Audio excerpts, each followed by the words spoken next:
Hi, everyone. I'm Ashley Tresling, the host of Food for Life.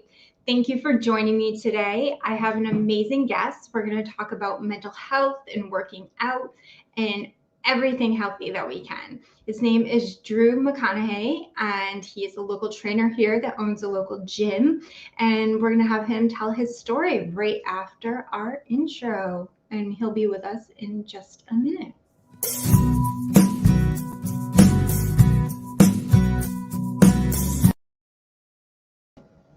And we're back. Let's say hi to Drew, everyone. Hi, Drew. How's it going? Good. How are you today? Excellent. It's great to be here. I'm very excited. Thank you for coming on. So Drew is a trainer, and he owns a very popular local gym where I live, and he has a great story. So I want you to tell me about how you started Train for Life, the name of your gym and your gym. Like, where did the name come from? What made you want to get into helping people this way? So we started back in 2010. So we're going on 11 years now. Basically, it started off from kind of a couple different things. Number one, when I graduated from college, I jumped right into training. I was working in corporate fitness. I did one-on-one at a commercial gym. And so I was in a couple different environments, and I always thought I wanted to be an entrepreneur, pretty much all along. But then being in those environments, and just seeing the limitations that I kind of had to where I wasn't able to help people as much as I wanted to, being especially in a one-on-one setting where you're stuck with, 30-minute sessions just a couple times a week. That's a lot to try to talk to people about everything health and wellness, as well as get them their 30-minute session, and make sure that they get a good workout in that time. So that kind of started building off of that when we first started, and just wanting to be able to help. That was always my first goal. And then as Train for Life grew over the years, it has always been about building a community and a second home for people to come and feel comfortable and welcome, and really break down some of the things that make it hard for people to join a gym and stick with it, because it can be intimidating. So we've always wanted to build just a welcome, safe space for people to come and be a part of something bigger than them. And that's really what Train for Life has been for so many people over the last 11 years.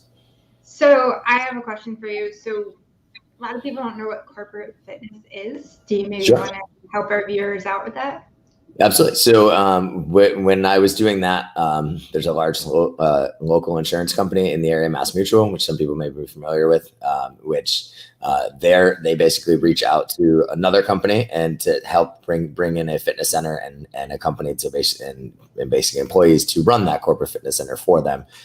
So we were in their facility, basically running traditional group exercise classes like spinning, yoga, Zumba, all things like that, morning, basically during the morning times, middle of the day and evening. And then when we weren't teaching classes, basically we were working on, supporting health and wellness for all of the employees, doing lunch and learns, workshops, different things like that to really just instill good healthy practices for all of the employees at the company that we worked for.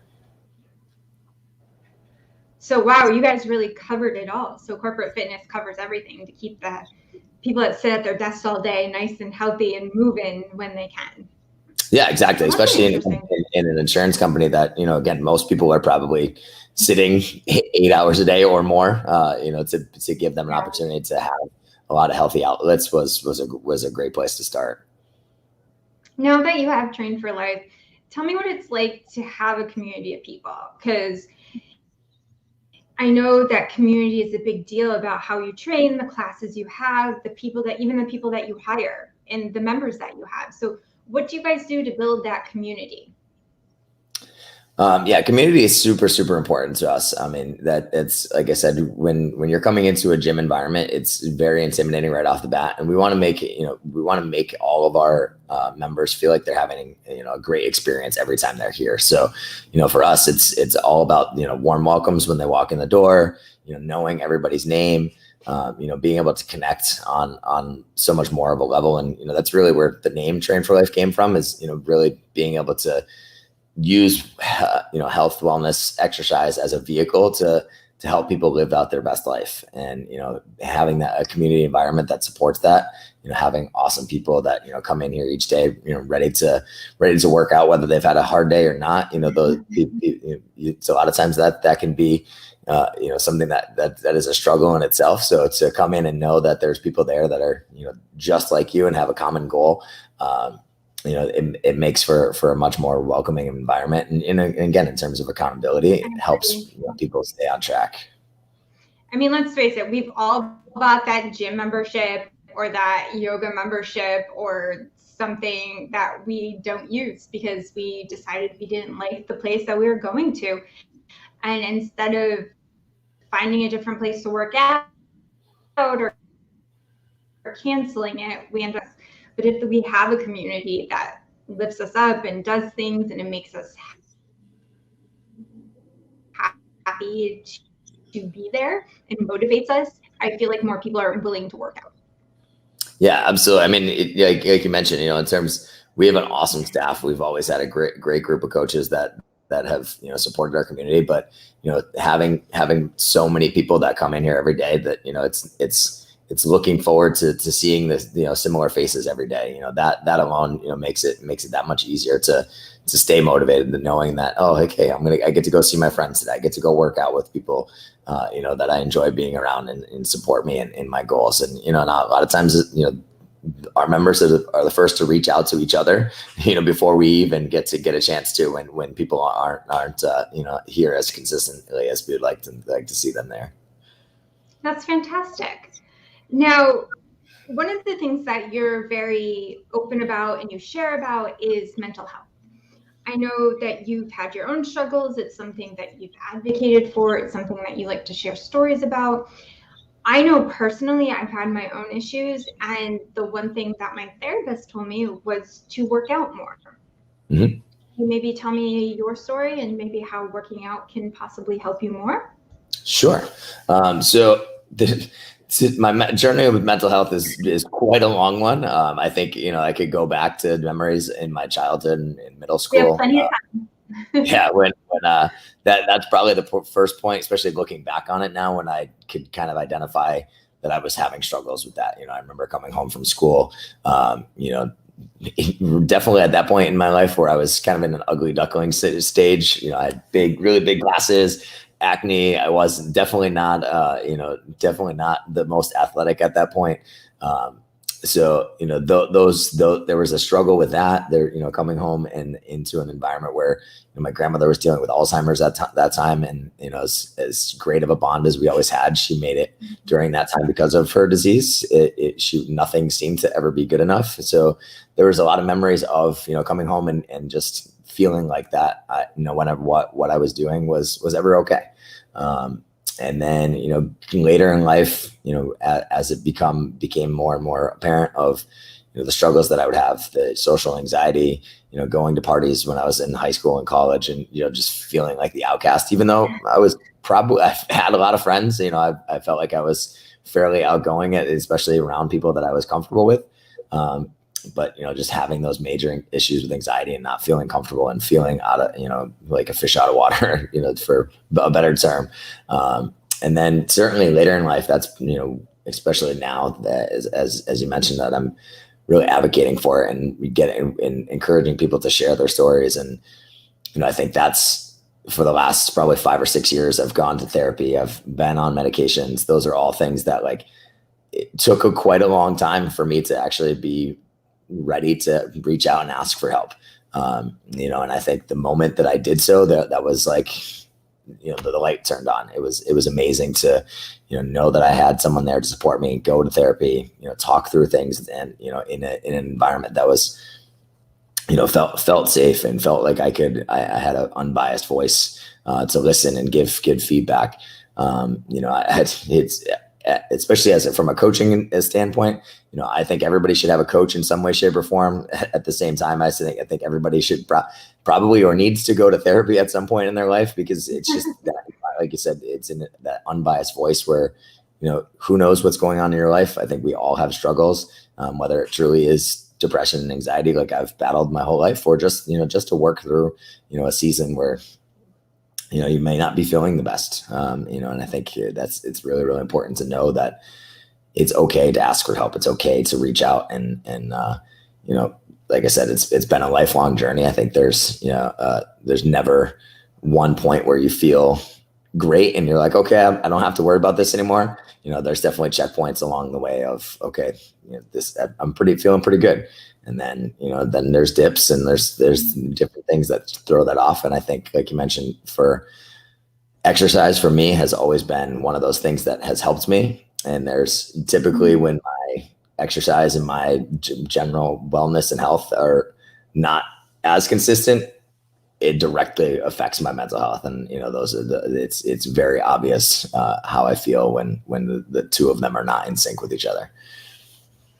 So when you're doing these things, like when you finally asked for help, I mean, we know the symptoms for men and women some are similar when it comes to depression and anxiety, but others are different. And you talked about being younger and having some social anxiety. People think that I am like the biggest, like, outgoing person in the world because I do things like this. But I'm the biggest introvert in the world. Like, I go to networking nights and stuff, and I'm like terrified to stand in a room full of people that I don't know. Yeah, I'm the exact same way. I literally, you put me in the gym, I'm the loudest, craziest, most outgoing, but these are my four walls. I like that. This is my space. I can be the exact same way. I go into a room full of people and I'm like, what do I talk about? How do I start a conversation? Like that, and then that triggers the anxiety on top of all that, and it's like, okay, here comes a nice snowball effect of a bunch of feelings that you're not really sure what to do with, and I think that's coupling those things together, it can make it very difficult, but knowing, I think the more that I've been in touch with it, the more that I've shared my story, the more that I talk to people about it, it takes a little bit of that edge off and reminds you of like, okay, you're not the only one that is looking around right now wondering, what am I supposed to talk about? How do I introduce myself? How do I get the ball rolling? And especially in a situation like that. I feel like even more so now with COVID and everything, now that we're going back to more social engagements now, that I found like my first social outing, it was like, how do we talk to people again? Like, I feel like people have forgotten. I feel like even people without social anxiety have started to get social anxiety. Do you feel like it got worse? Oh, absolutely. I think that being isolated and really just kind of living in a very different world has made a huge difference on mental health. I think people are, I think a couple of years ago, even, really even just before COVID, the way people would discuss mental health and the stigma behind it and things like that, that was quite a bit different. And I think even now there's still, there's still issues with people speaking out. I think definitely for men, it's more challenging than, talking about your feelings it can be very challenging. And, now as we've gone through like a whole different change and experience in life over the last couple of years, getting back to trying to figure out how to interact, how to engage, how to navigate, it's like, even at this point, as we've been dealing with COVID for, almost 18 months, 2 years that it's been, it's still like, do you shake someone's hand? Do you hug someone? How do you even start an interaction when there's still that, extra layer of difficulty of like, where do I begin? And what is someone else's comfort level, let alone, dealing with the stuff going on in your own head. I do that. Like every time somebody's like, can I hug you? And I'm like, no, I don't know you. I'm not letting you hug me. I'm sorry. Like I feel totally paranoid. But it's like, I don't know. Like, do I shake hands? Somebody told me that they went to a party, like a work party, and they had wristbands, like whether they wanted to like bump elbows, shake hands, or like if you could hug them or stuff. I think we should just walk through life with those wristbands, like telling everybody, like, it's okay. You can get within 6 feet of me. It's safe. Yeah, absolutely. I feel like it would be easier, right? Especially with people with social anxiety. Yeah, I think we all need more hugs, but I think that not everybody is ready for it, depending on who it's coming from. I think that's those are things that definitely make you feel comfortable and make you feel safe. But there's certainly a time and place and interaction and that you may or may not feel comfortable with. So I saw a study today about how suicides are rising between kids 5 to 18, which made me really sad about mental health, and that how COVID has been so hard on them. And we think as adults how hard it is on us, but we forget that, you said you were younger when it started, and when I went to get help for anxiety, I realized that I had stuff that started from when I was a child. And I can only imagine what this is going to do to these kids' mental health as time goes on. Yeah, I think, literally most psychology 101, it goes back to things that happened in your childhood, the experiences that you had. Were you suppressed? Were you encouraged by your parents? Were you in a positive environment, negative environment, all those things? And I think sometimes we think back at like, hey, when you're a kid, you don't have as many struggles and you don't have as many things to worry about. But they're just different things. There's plenty of pressures, and especially now for kids that with social media and the internet and things like that. It's very easy to be a bully behind a computer screen, and the pressures of that, I'm sure, drastically higher than what we experienced. I can't imagine what some of that is. It can make someone feel like, especially knowing what my struggles were like when I was a kid. I mean, yeah, when we were younger, we didn't have like the internet to like follow us home. We only had a little bit of social media. We didn't have like camera phones everywhere we went. And like my parents monitored everything I did when I was little. So I didn't really have too much social media till I got older, when I was old enough to handle it myself. So I feel like it's overwhelming for kids. And the way you're open about it, I feel like if there was a young man or a young woman that knows that maybe there's a safe place to go, like your gym where they can work out your feelings. I got to tell you, hitting a bag, doing some like boxing or something is very cathartic, hitting things, I have to say. Yeah. I mean, there's so much release to exercise when, whether it's, what kind of classes do you offer? So pretty much everything that we do is follows a general strength and conditioning format. So our large group program, we offer strength days and conditioning days. Really the combination of the two. We really help people figure out the best combination of that for their goals. Having a blend of the two allows people to, whether they're looking for general fat loss or they're looking to get stronger, we can help them, steer them in the right direction that's going to make the best bet for them. We also offer a small group or semi-private programs where everything is customized individually. So each person has their own program written for them. So then our members will then really choose between the large group setting, the semi-private setting, or a combination of the two. And all of that really, like I said, we help to individualize. Even though everything is done in a group setting, we really help to individualize by guiding them and what's going to be the best route for them to help them reach their goals. Now, like you said, you were able to reach out. Do you think it's harder for men to reach out for help and maybe accept getting help than it is for women? Do they maybe think it's a sign of weakness? Because they say asking for help is the strongest thing you can do. Did you feel like that, or do you feel like men don't think that? I think that's totally loaded in so many different directions. I think in terms of just talking about men in general, yeah, I think every one of us has heard from since the time we were a young boy that to man up, be a man. There's a certain connotation to what that's supposed to mean. Being strong, holding in your feelings, not showing that you're that you're sad or that you're crying. So I think right away that that's part of what we're brought up with. I think on top of that, then it's more difficult. Most of the time when I'm talking to my male friends, that's probably not what we're going to talk about. We're not going to talk about our feelings and where we're at. But I think that's definitely changing. I think, the people that you surround yourself with and you feel comfortable with, especially in my experience, being open about my struggles and what I've gone through, has made it tremendously easier for me to have those conversations. I think in general, for when I've posted and shared things about my personal mental health, I've had other men reach out to me that probably never would have said something to me in person, but they, felt comfortable sending me a message and saying thank you.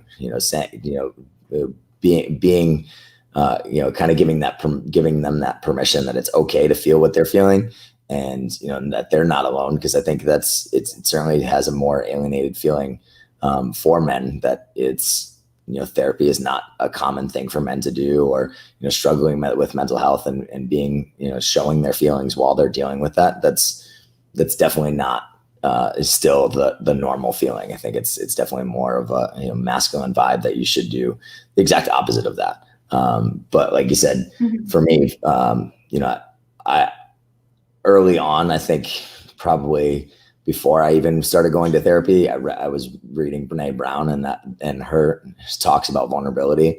That was something that really opened my eyes to how much of a strength that is. And, that's one of the things that I talk about all the time of, vulnerability is such a strength and such a powerful feeling, and a feeling of empowerment to know that when you're ready to open up and share those things, that's a scary thing. That's something that most people don't do. And for you to be able to step up and be seen and be heard, that takes a lot. And like we were just saying, just introducing yourself to someone in a social setting is challenging, let alone being like, hey, I have such and such issues. This is how I'm feeling. This, I cried myself to sleep last night, whatever it is, depression is a dark place. And it's definitely a very, very, difficult struggle of a lot of different emotions and some, a roller coaster. And to then also then to take that and then talk about it, it requires a lot of strength. And I think anybody that's willing to share that, whether it's with a friend or with, actually speak out about it, I think they're doing the world a great service to constantly be pushing for that and showing that it's really okay to do that. I think it's a great reminder to be a little kinder to each other as well. We're going to take a little break and hear from one of our sponsors, and then we'll come back, and I want to hear all about Drew's adorable dog he always posts. Awesome.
And we're back. So Drew has this most adorable dog that he posts about that I think I'm in love with. I may steal it. I used to have dogs, but they've since crossed over. But I remember when I was sick and when I was at my worst, my dogs used to cuddle with me and sit with me all the time. Did your dog help you through all of this? Yeah, I cannot say enough about that. I am very, very, very lucky in the fact that I get to bring him to work with me every single day. He goes to work with you. He goes to work with me every day. Yep. He is not here right now because I wasn't sure about the sound and everything as it is. But normally he is here every single day. He is a staple in the gym. He literally is. It's funny because when I brought him here when he was 8 weeks old, I wasn't technically allowed to have him in the building. And then through my mental illness and struggles with that, that was a very easy conversation to have with my landlord of how great it would be to bring him here to work every single day. And, he was very, very, very happy to make an exception, especially since, he's a chocolate lab. It's not like he's a bully breed or anything like that, that would make some people more uncomfortable. So he's very friendly. Oh my God. He on pretty much a daily basis in the morning and in the evening, he's just walking around the gym. I just will leave the door open. He'll walk out, say hello to everybody. He's like the best greeter that you could ever ask for. And walk out and just lick people's hands and, just walk around and, basically just be there. And, definitely there's plenty of times where he will jump up on the couch and snuggle up with people. And, dogs definitely have that sixth sense of, knowing what's going on and, who needs a little extra love and, having a little four-legged friend walking around on a daily basis. It's one more thing that brings people and gets people excited when they're coming into our doors here. You have a friendly greeter. I mean, he's the best ambassador you could ever have. I suppose unless you're a cat person, but then that's a whole other conversation. I love dogs. I think they're so much fun. I always find that I always have dogs coming up to me. I think they must know I'm a dog person because like I go to the farmer's market or something and some dog wanders up to me all the time. But I find that dogs are very comforting, or any animal really that is of the four-legged variety, mostly when you're going through something or you need something. They say that animals lower your blood pressure. They help you live longer. So now the real question, does he get to sleep with you at night? He actually doesn't like to, which I hate about that. He's pretty spoiled. He will, it's literally as soon as I get up off the couch, if I'm sitting there before I go to bed, he jumps right up there and he lays on the couch. He likes to sprawl out. He has this bed that I have three different ones, one in my office here, one in the back office, and the one at home that is it's like his little snuggie that he carries around with him. He chews on it. So if he's not sleeping on that, he's usually sleeping on the couch or the chair. But I don't know if it's because my room is on the second floor in my house, that he just doesn't always come up there or what, but at the end of the day, he seems to like his space to snuggle up on his own. But he'll cuddle, right up until that point. But for when it comes time to sleeping, I think he's got a little selfishness in him. He likes to sleep. That's so cute. Now, I think about like now that we're getting our mental being like well, and you help get people's physical being well and how they're so connected. What does being mentally and physically strong mean to you? Do you think it looks different for men and women, or do you think it's the same for everyone? I think they're totally connected. I think for us here, I think I might have said the phrase before, but for us, fitness is always a vehicle to everything else. I think, coming in and being healthy and just being able to do something is a huge thing. We definitely will try to push people to lift a little bit heavier, try to do things that are outside of their comfort zone. Not because we care how many, that someone has a 300-pound deadlift or, they squat a certain amount. Like those numbers are really arbitrary to the fact that they're all just something that somebody wasn't able to do before. And I think we need to really make that a normal thing and normalize being uncomfortable. It's most of us try to steer away from that. If it's cold, we put it on a jacket. If something's hard, we might give up a little bit easier. But our body will always do a lot more than our mind will let it. And I think those things go hand in hand. And I think strength for men and women, I think it certainly can look different and kind of, come up in different ways in our lives. But for the most part, I think it looks very similar. And I think, the physical strength that we gain in the gym, all of that just makes the rest of our life easier, and I think that every single time that you do something that you didn't think that you could, whether it be, really small thing or, just sticking to a gym for a year that you've never stuck to it ever in your life, whether it be those short goals or the long journey.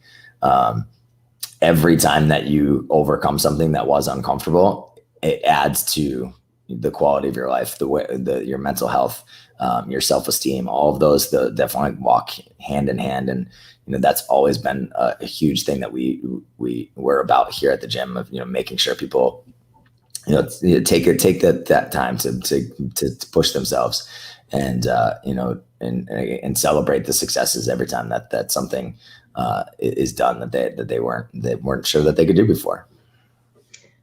I definitely agree with that. I've been working out since the pandemic. I started with a trainer, and it was virtually the whole time. I actually didn't meet her until this summer in person because we couldn't meet together. We went to dinner for my birthday, and I'm like, I haven't met you, but we talk every week, twice a week. And like for me and my body, I wake up every morning not knowing what I'll feel like, which is kind of a really weird thing. But Sure. people that are like with my MS, like it's really hard. I will never be able to do a 300-pound deadlift, like you said. My body will never let me. Maybe someday, maybe a different day. But I work out for like strength and like mobility and things. And I find it's really amazing like how strong I've gotten just from sticking with it for a year or a little more than a year. And it's amazing. I've started to notice little changes, and I realize I've gotten stronger without me even realizing it. And it makes me feel kind of good about that. Yeah, I think that should make you feel awesome. I mean, that is the best part of my day, when I have that moment when someone, whether it be they tell me a story like that, or they have that moment in the gym where they did something that they didn't think they could do. Those are all milestones, and I think for us, it's very rare you go to work and you're not getting that pat on the back every time. Oh, hey, you sent a great email. Like, no one's celebrating those things. And so for us, to foster an environment where we're constantly celebrating those things, again, it all carries over to the mental health part of it. And like you said, whether it be a physical reason or a mental reason that you wake up each day not really sure how you're going to feel, again, having something to look forward to, that you're going to work out that day. You're going to be able to actually work out that day. I think there's so many of us that take for granted that our bodies can do amazing things, and we don't use them for those. But just reminding ourselves that it's a privilege, and we actually get to do that. Those are all just things that we constantly can continue to celebrate, that they're going to make a big difference in just the way we feel and live every day. I definitely think we need to remember that it's a privilege just to be alive these days, and we should be grateful for every moment that we get, and the fact that we even get to try. Sometimes maybe just celebrating that small accomplishment, like you said, like getting out of bed in the morning. And I think we need to be a little more kinder to ourselves and to others. Yeah, so I think practicing gratitude is super, super important. Just reminding yourself of all the little things that you're surrounded by. The fact that we're both sitting in you're at home and I'm sitting in a gym. We have a roof over our head. We have water to drink. We have a body that for the most of the time is going to allow us to do what we want to do. Those are all things that on a daily basis, unless we take the time to actually think about it, we're probably, just taking those things for granted. And I think, the last couple of years, if it hasn't taught us anything, it's definitely to really, like they say, smell the flowers a little bit, and, take your time and slow it down and enjoy all of the things that we should be grateful for every day. Now we're talking about gratitude, but do you get any complaints from anyone? Like people like complaining, like I complain every time my trainer makes me do push-ups. I just hate them. I just don't like them any which way. Do people grumble and complain, but then love you after they get through their workout? Story of my life. Again, like I said, everything from walking in the door to actually, to when you might not want to come that day, to doing exercises that might not be your favorite, to pushing through the end of a workout where that's really, really challenging. All of those things are, I'm the one making you do it. So not always everyone's best friend in the moment. There's plenty of times where I've been called choice words that in the moment they may or may not have meant it. but it's all in good fun. It's definitely a great part of the job because again, I am pushing, and we do want people to do those things that I know for myself. There's plenty of things that when I'm working out, if I'm not in a group setting or if I'm not working out with one of my other coaches, I might not go as heavy. I might not push as hard, but when you're surrounded by somebody, like, yeah, that's definitely in the moment. You're like, no, I don't want to do that. And you're definitely not always as receptive to hearing someone push you. But at the end of the day, I can't count the number of thank you cards, the number of times that people have told me that I've impacted their life in such a way. I think being a coach is one of the best jobs in the world. It's a privilege to do what I do every single day. And that's definitely one of the fun parts of doing what I get to do every day. I love my job, and I love being able to help people through food. And you do physical, I do what goes inside you. And I'm going to be talking about later in the show about foods that help us with our mental wellness. Now, do you believe that people should be fit from the inside out? Because that's why I tell people we need to have our healthy start from the inside out. Absolutely. I think it's a total package. I think you can't perform in the gym if you're not well inside. Whether that be mentally or actually physical. There's certain foods that are going to cause inflammation that are going to affect mental health. There's just eating crappy food and how you feel after the fact. We've all experienced that of grabbing fast food and not feeling very good after that and feeling lethargic and feeling tired immediately after that. I think all of that starts from the inside. I think for all of our core values here at the gym and what we've always tried to teach people, things like that we don't probably always prioritize, like sleeping, drinking enough water, being well rested, eating the right foods, having a balanced diet.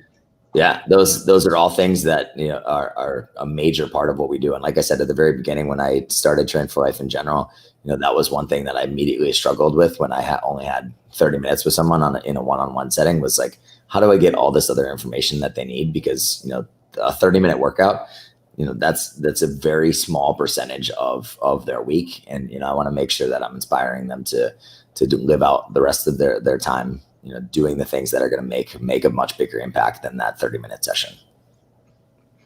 I think you definitely have a story that will help a lot of people and to inspire people. And the fact they're getting people just to move their bodies, period, in general, is a wonderful, wonderful thing. Is there any last things you want to share with us, to tell us any last words of wisdom to maybe encourage people to get help, or maybe to make people feel like just what's their next step if they don't feel like they can take one? Yeah, I think, we touched on a little bit before.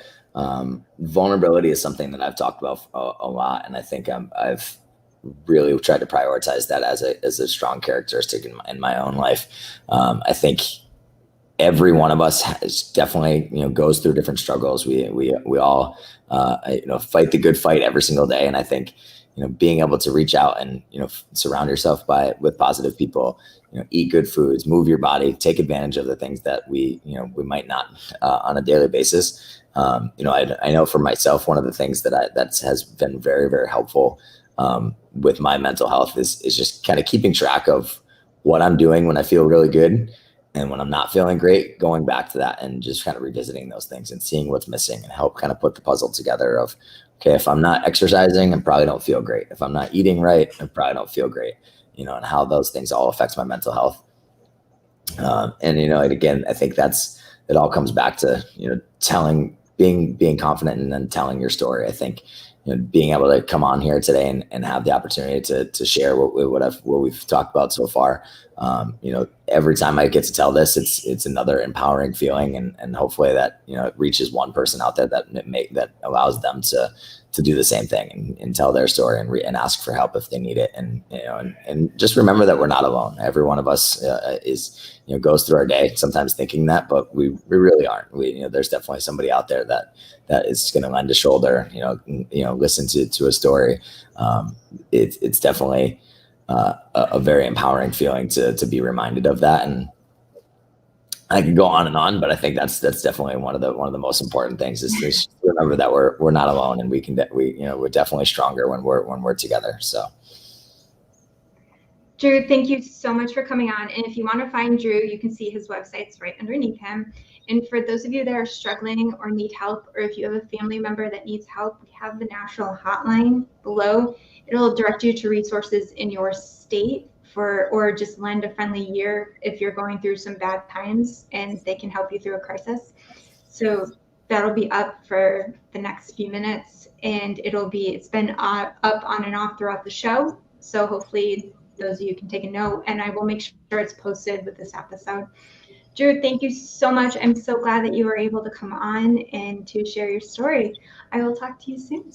Awesome. It was amazing. Thank you for having me. Thank you. Bye. All right, everyone.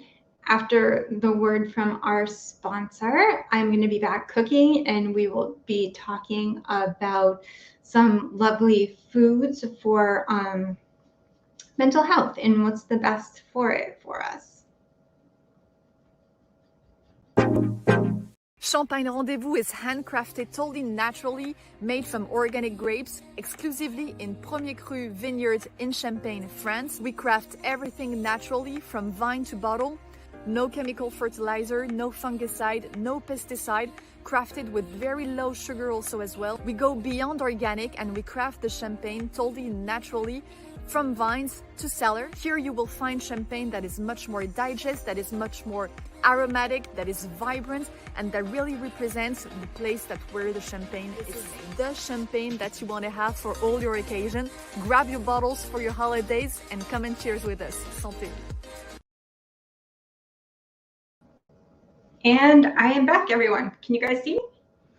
Should I move over a little more? I know, when I stand up, I should get this camera in a better angle. Next week, I'm going to have a food cam for you. All right, perfect. We're good. So we are going to talk about foods that are good for your mental health. Now, we've been talking about mental health the whole episode, and we've been talking about what it's like for people with depression, anxiety, and other mental illnesses. And here's the thing. There are so many amazing foods for our mental health, and what we put into our body affects us here. It affects us physically. It affects us in our gut. These are all things that are combined. Bad gut health, bad inflammation in our body. If we eat too much sugar, it all affects things like we can't work out. If we have arthritis, you don't want to be eating things that are too much dairy because it causes inflammation in our joints. We want to make sure that we have all these things right to help us on the path to mental and physical wellness. Now, there are things like spices. There's so many different spices. I have a few here that I'm going to be putting in the dish that I'm making tonight. But there's spices like turmeric and peppermint and cinnamon. I love peppermint. I have a peppermint essential oil that I don't cook with, but it's great for focus. So, like when you have anxiety and depression, you have a hard time focusing and concentrating, use it. It'll help you get focus back. Or if you're just having one of those days where you're staring at the computer and getting nothing done, it's a wonderful thing to help your attention. Cinnamon's great for irritability. It's great for all kinds of wonderful things. It's great for your digestion. It's great for inflammation in the body. Now, I also want to talk about dopamine foods.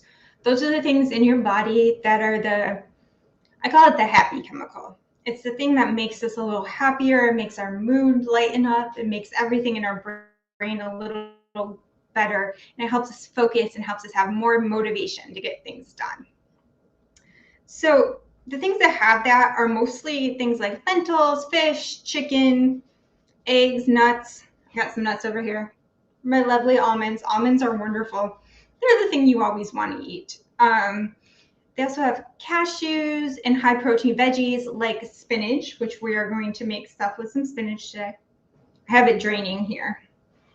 And some broccoli, which are actually, they have protein in them, which for those of you that don't know, and people always ask how vegetarians, how do they get protein in? There are vegetables that do have protein in them.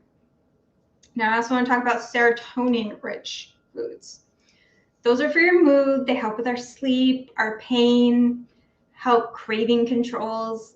Let's face it, we've all had those days where we've been running around from meeting to meeting or Zoom to Zoom these days, where all we fit in was our coffee and like a banana and nothing else. And then by the end of the day, we are definitely hangry.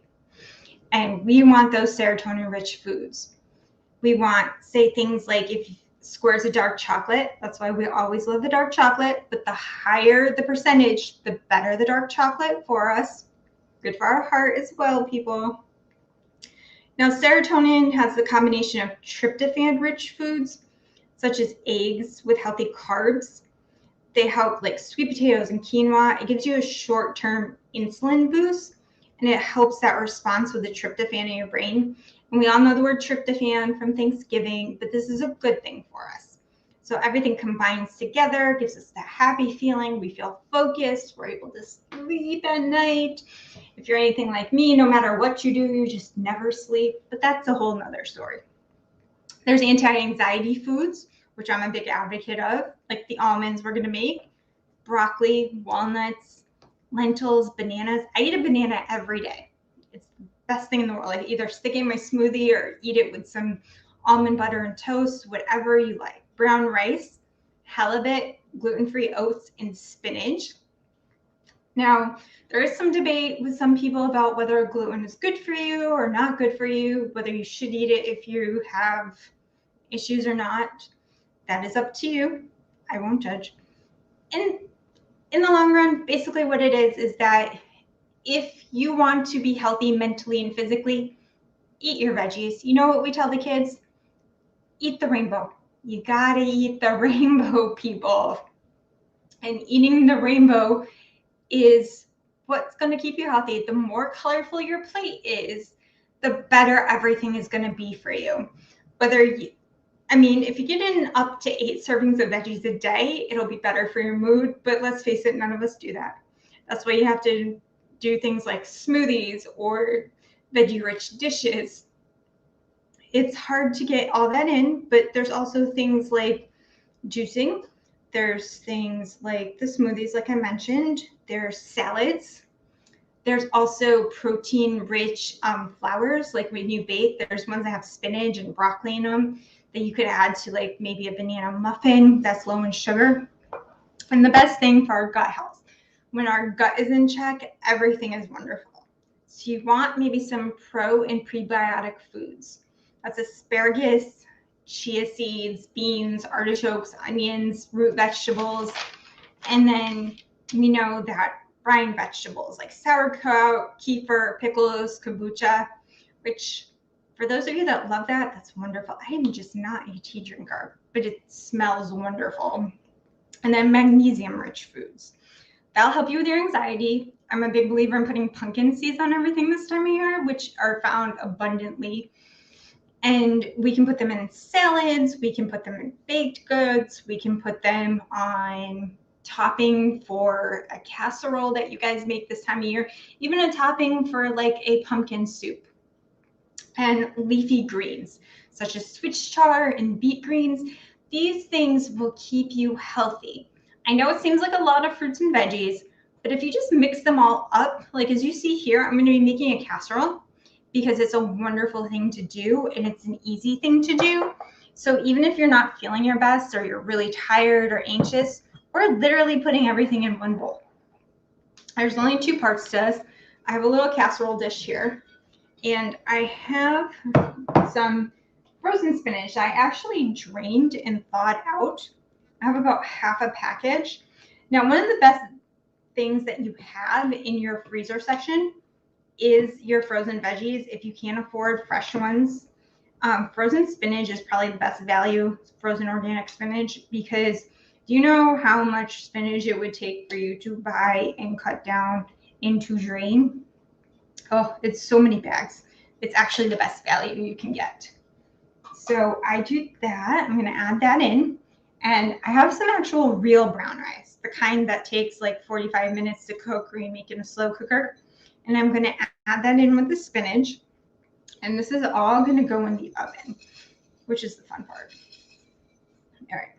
So I'm going to add that in. And I'm going to put in a pinch of salt. We all need a little salt to make things taste good. But I'm using ground up sea salt. It's iodized salt. It's a little bit better for you. There's more minerals in it.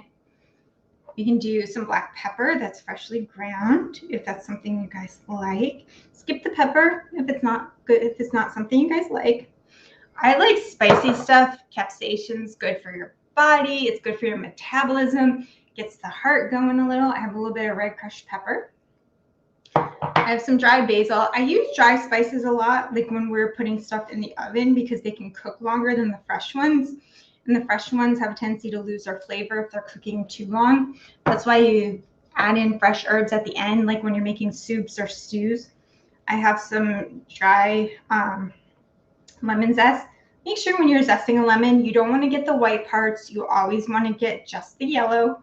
That white part is called the pith, and that's that super bitter part that tastes really bad.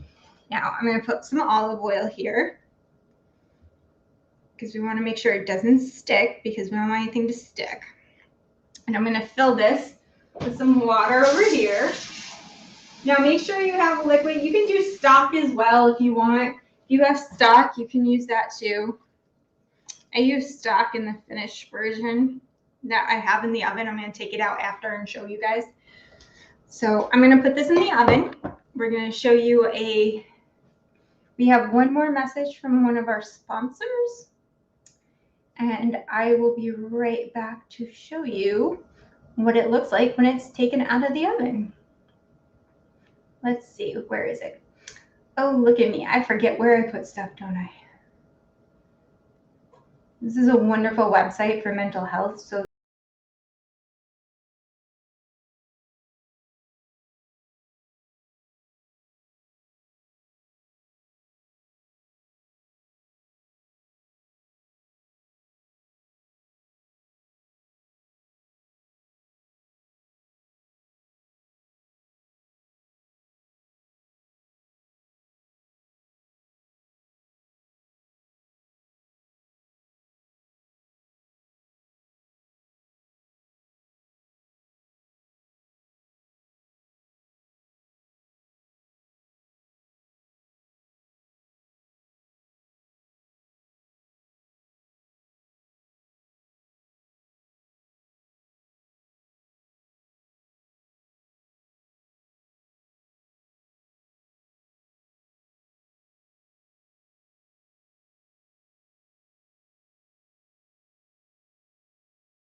and we're back.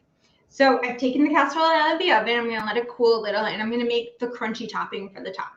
Now, I showed you the almonds before. I just chopped them up. They're just whole almonds that I chopped up. They aren't roasted, salted, or anything like that. We don't want to add any extra calories. And I'm going to toast them in the pan with a little bit of whole grain panko breadcrumbs. These are the gluten-free whole grain ones because I'm gluten-free, so I add some in here. I'm going to do a pinch of salt and a pinch of pepper, and we're going to toast them until they get nice and brown to add a little bit of crunch to our casserole. So here's the thing. We're adding in our grains. Whole grains are good for us. We're adding in nuts to give it a nice crunch and to give some rich foods for our anxiety. Basically, this whole casserole is everything that's best for your anxiety and your health. Now, when you're toasting nuts, you want to make sure you do it in a dry skillet, because if you don't, it'll end up getting a little bit burnt in the edges. So I always do it in a dry skillet, and make sure once they become fragrant, you take them out. Otherwise, you have actually burnt them, because nuts go from not cooked, not cooked, not cooked to burnt in a matter of seconds. So the minute you smell them, you stop them. Now, the other thing is that I have maybe a little less than a quarter cup, about 2.5 tablespoons of Pecorino Romano, which is a sheep's milk cheese, which is a little easier on our digestion, just for a little extra creamy, salty flavor that I'm going to add into the breadcrumbs into the pan. Toast it up. It gives it a nice salty bite. I'm going to top the casserole once everything gets toasted. It should take about 2 to 3 minutes. I can already smell the nuts, that or aroma of the oils from the almonds. Nuts have oils, and that's what ends up burning in the pan. Oh, it smells so good. All right. Let's see, one more minute. Now I'm going to check the comments, see if anybody has anything to say today. No? No, just nice things people are saying. Nobody has anything to say today. Okay. Now, I want to thank you all for joining us, and I can't wait to show you what this looks like when it's all put together. All right. This is done. I'm going to put this over the top of the casserole. Let me show you what it looks like. So it looks like this very like greeny, yummy cooked thing. And then we're going to top it. Oh, very hot. Okay. Trying not to burn myself. So we're going to put the crunchy topping over the top. And this makes a little bit extra, so I always end up having a little bit left over. I keep in a container. So we spread this out. Oh, nice and yummy. And you can do this as one of two ways. Before you serve it, sprinkle it over the top like this before you serve it, or you can serve it over individual portions at the table. But here is our spinach and brown rice casserole with a crunchy almond topping.